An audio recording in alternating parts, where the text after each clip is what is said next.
在未来的1个多月时间里面，包括中美贸易冲突在内的一些全球的贸易博弈和俄乌战争都会进入到一个拐点，而这2个拐点一旦出现，对我们中国外交战略来说，也是一个非常重要的、需要去迎接的一个拐点和挑战。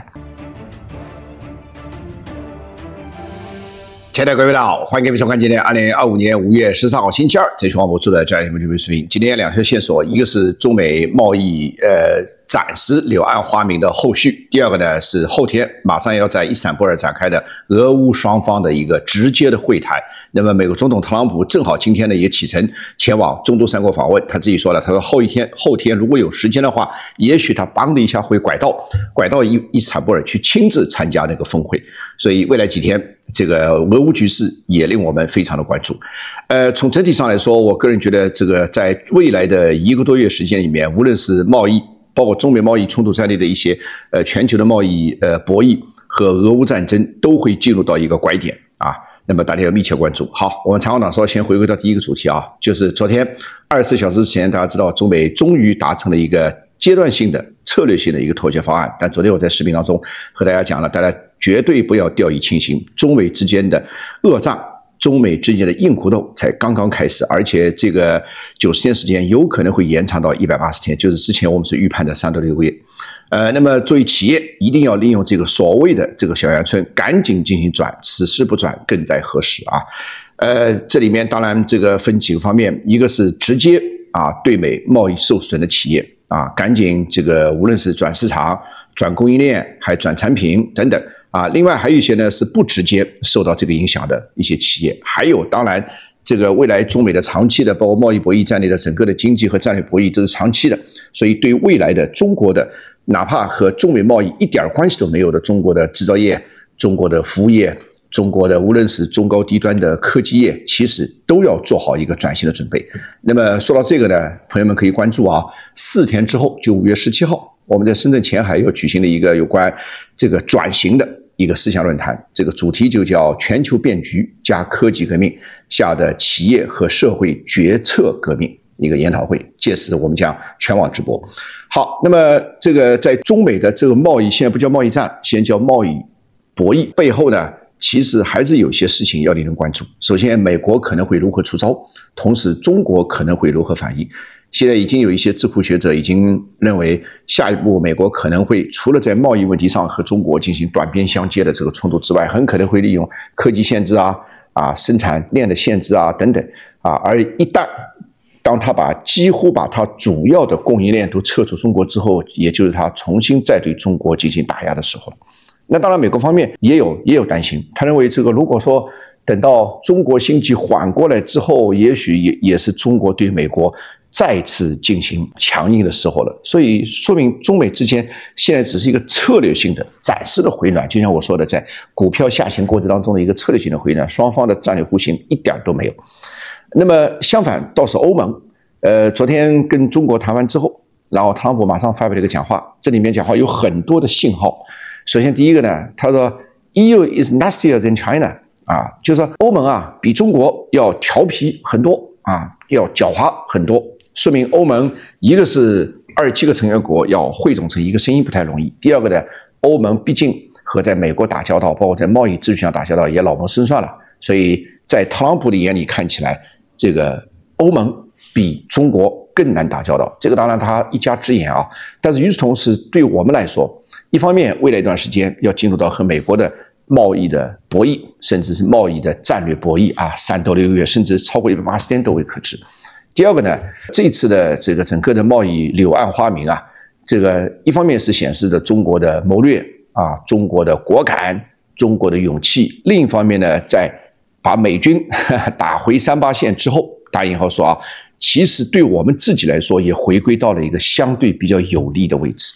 坦率的讲，这个前一段时间我们的外部环境是相对来说是不利的那么当然尤其是在中美贸易战达到登峰造极的时候，大家这个都很担心。但现在柳暗花明虽然问题一个都没解决，虽然完全就是阶段性策略性的，但是至少我们回到了一个比较宽松的一个相对比较进可攻退可守的这么一个地步。所以在这个时候呢，其实我们不妨有关部门可以从长但是要有重塑快的意思，重塑来思考一下我们的对外战略，以利用这个相对比较好的契机。你看，一方面跟美国有3到6个月的这么一个磨合的谈的机会，另一方面呢，欧盟呢在美国的眼里，被认为是 a lot nastier than China， 比中国要调皮很多。那既然这样的话，今天瑞士已经有媒体和智库已经发表观点了，认为其实在这个时候，中国如果和包括瑞士在内的一些欧洲的主要国家，哪怕是阶段性的、策略性的开始搞好关系，其实也是对欧洲也好，对中国也好，也都是一个非常重要的战略举措。所以未来的3到6个月的贸易整个的磨合有2方面，一个是策略性的，纯粹是技术官僚之间的你追我赶，寸土不让。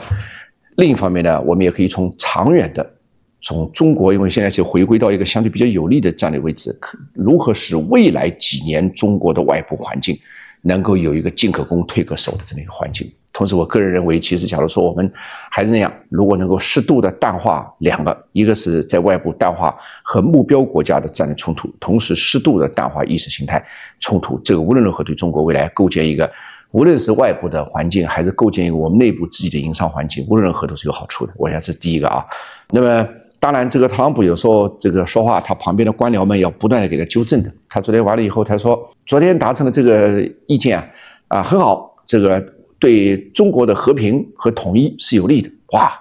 那很多美方的记者马上就想到，这是不是特朗普在对台湾问题放风啊？然后搞得美国白宫和国务院赶紧出来说，指的是和平统一，是指在贸易领域里面。说明特朗普这个人没有战略眼光，他根本不是一个训练有素的一个战略家。但唯其如此，某种程度和特朗普打交道，要比和其他人打交道还相对容易一些。以后有时间我可以专门讲，我们要直接要针对特朗普要有一套谋略。第二个呢，昨天5月12号，特朗普在接受媒体专访的时候也透露，他说我从中东回来，哪怕我在中东期间，我准备下个周末 coming weekend， 也就是4、5天以后这个周末，要跟中国领导人通个电话。当然，中国会不会接他应约接他电话另当别论，但至少特朗普有这个想法，有这个想法说明什么呢？说明他下一步想跟中国深入的来探讨这个贸易博弈的问题，3到6个月贸易博弈的。所以还是那句话，现在中国是回归到了一个相对比较有利的一个位置，但是我们要从整个的战略部署上要有一个非常缜密、开明、通透思辨的这么一个谋略和布局。好，第二个呢，讲讲星期四要在伊斯坦布尔举行的一个，这是由俄罗斯总统普京提出的一个俄乌的直接对话。上次我说这是普京迄今为止提出的第一次提出的是要直接跟乌克兰的总统泽连斯基对话。那么泽连斯基当然不会拒绝，因为泽连斯基已经说了，他说我没有任何条件的想跟俄罗斯对话，他也想尽快结束战争。好，那么双方谈什么？怎么谈？能谈出什么结果？另当别论。但至少俄乌2国领导人能够在第三方，尤其在俄罗斯所信任的土耳其展开，我认为还是很有意思的啊。那么正好今天的美国总统特朗普启程前往中东3个国家，一个是前往沙特，一个是前往卡塔尔，还有一个是前往阿联酋。那么这3个国家基本上都跟美国保持比较友好的关系，其中沙特跟美国的关系相对比较微妙。那么有一种说法说，最近美国跟以色列的关系这个不是很好，所以呢，美国也希望访问沙特，能够把美国跟以色列的关系回归到一个相对比较正常的层面。什么叫正常层面？就再像以前那样甜如蜜糖、甜如蜜友的这么一种关系。但是呢，不管怎么样未来30天里面，特朗普的3个中东国家之行，我们可以密切关注。但是呢，特朗普自己昨天说的，他说我如果有时间，反正离得不远，我真可以坐飞机去一趟伊斯坦布尔。如果说特朗普后天也出现在伊斯坦布尔现场的话，那将是一个非常有意思的画面。我们不保证成功，但是至少美俄见上面了。同时呢，这个在美国的打引号说涡旋之下，这个泽连斯基和普京直接能够见上面，从看热闹的角度说很有意思。但下一步我们就要看看门道了。所以我本人我会在第一时间广泛收集从海外获得的各方有关俄乌战争第一时间的一个内幕的消息，同时进行结构提供我前瞻性的预判和分析给大家。最后呢，这个未来的1到1个半月，那么也就是从现在开始，大概到6月中6月底，一个可能是贸易博弈可能会出现一些比较突出的一些拐点。当然，中美贸易那时候90天也才刚过了一半，对吧？不可能出现大的突破，但是会出现一些重要的节点甚至拐点，我们可以予以密切的关注。第二个，俄乌战争我预判在今年夏天也有可能会出现一个重大的拐点，而这2个拐点一旦出现，那对我们中国外交战略来说也是一个非常重要的需要去迎接的一个拐点和挑战。好，有关这些我在未来一段时间都会详细给大家做出分析啊。非常感谢各位的关注，明天同时间我们再见，谢谢大家。